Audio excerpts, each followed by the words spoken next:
Hello friends and followers. So my friend David is going to learn how to solder wires. He's going to be the new Drake guy way out there in Massachusetts. So anyway, I had him get a Weller soldering machine which has a tip like this, temperature controlled.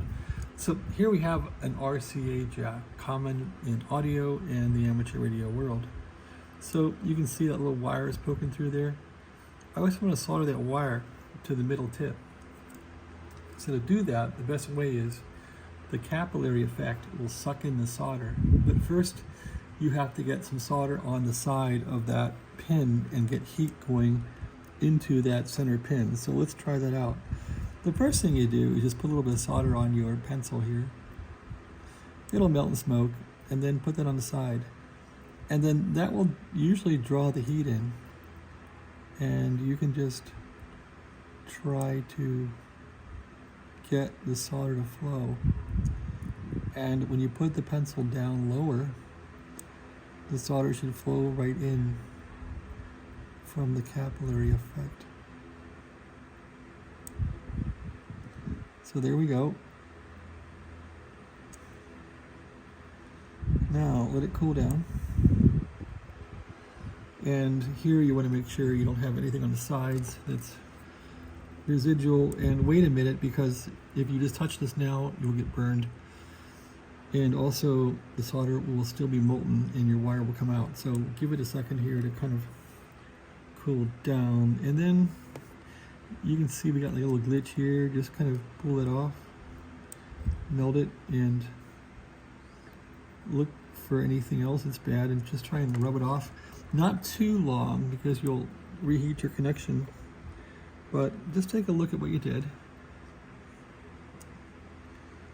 Not the greatest, but rub this one off. Here we go. Inspect it all around.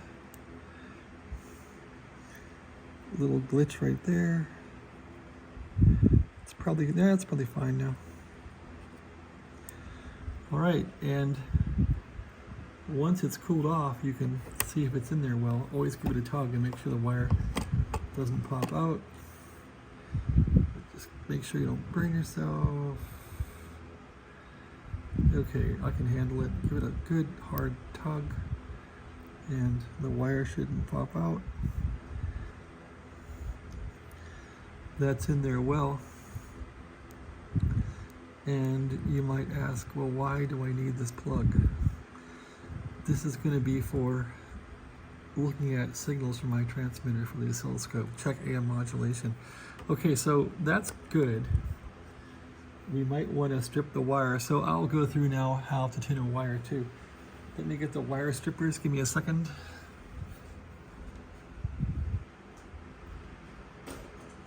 Okay, so you strip a wire with wire strippers, usually, so you get these little wire strippers, and this wire is pretty thick, so I'll go with the lowest setting or largest grooves, the 22 size gauge. So place the wire in there, pull it off. Now it's stripped. We'll give it a good twist. And now we're going to tin the wire, the solder. So put the wire into something to hold it, and like that. And now we can put some solder on the wire and we're all done. And this is just really for attaching a clip lead to, but let's be fancy. So here's the tinning part. That's it, wire's tinned. Okay, thanks for watching. Good, happy soldering, have a nice day.